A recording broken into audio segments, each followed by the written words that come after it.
Time యూపీఎస్సీకి tuitions only in Tirumala IAS institute Chaitanyapuri. Call చేసి ఇప్పుడే జాయిన్ అవ్వండి. 4 ఎకరాల లోపు ఉన్న రైతులకు తెలంగాణ ప్రభుత్వం గుడ్ న్యూస్ చెప్పింది. ఇప్పటి వరకు 3 ఎకరాల లోపు భూమి ఉన్న రైతుల ఖాతాలో డబ్బులు జమ చేసిన ప్రభుత్వం తాజాగా 3 ఎకరాల నుంచి 4 ఎకరాల మధ్య భూమి ఉన్న రైతుల ఖాతాలో జమ చేశారు డబ్బులు.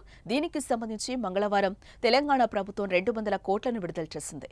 దీంతో మొత్తం ఆ కేటగిరీలో 500 కోట్లను ఇప్పటి వరకు ప్రభుత్వం రిలీజ్ చేసినట్లయింది. మొత్తంగా 54.74 లక్షల రైతులకు 4,666 కోట్లకు పైగా నిధులు మంజూరు చేసింది. ఈ నెలాఖరులోపు అర్హులైన ప్రతి ఒక్క రైతుల ఖాతాలో నిధులను మంజూరు చేయనున్నట్లు ప్రభుత్వం చెప్తోంది.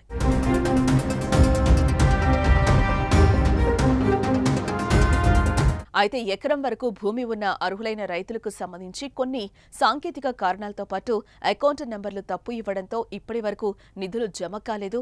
ఇటీవల వ్యవసాయ అధికారులు వారి నుంచి సరైన వివరాలను సేకరించారు. మరోపక్క కొత్తగా పాస్ పుస్తకం తీసుకుని రైతు భరోసా పథకానికి దరఖాస్తు చేసుకున్న వారికి కూడా నిధులు జమ కాలేదు. ఎకరం 2 ఎకరాలు 3 ఎకరాల లోపు భూమి ఉన్న రైతులకు ఎప్పుడో జమ కావాల్సి ఉండగా కాలేదు. తాజాగా వారి అకౌంట్లలో కూడా నిధులు జమ అవుతున్నాయి. కొత్తగా పట్టా పాస్బుక్ తీసుకుని సంబంధిత ఏఈఓల ద్వారా రైతు భరోసా పథకానికి దరఖాస్తు చేసుకున్న వారు వారి అకౌంట్లను చెక్ చేసుకోవాలని అధికారులు తెలిపారు.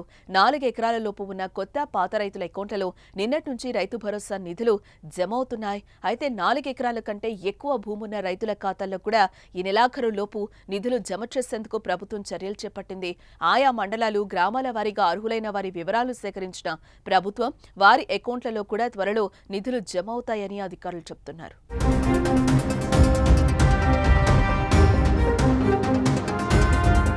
మరోపక్క తెలంగాణ ప్రభుత్వం రైతుల సంక్షేమం కోసం ఎన్నో పథకాలు అమలు చేస్తుంది. వాటిలో ముఖ్యంగా రైతు భరోసా పథకం ఒకటి. అయితే గత ప్రభుత్వం దీన్ని రైతు బంధు పథకం పేరుతో అమలు చేయగా కాంగ్రెస్ ప్రభుత్వం రైతు భరోసాగా పేరు మార్చి ఎకరానికి అదనంగా 1000 పెంచింది.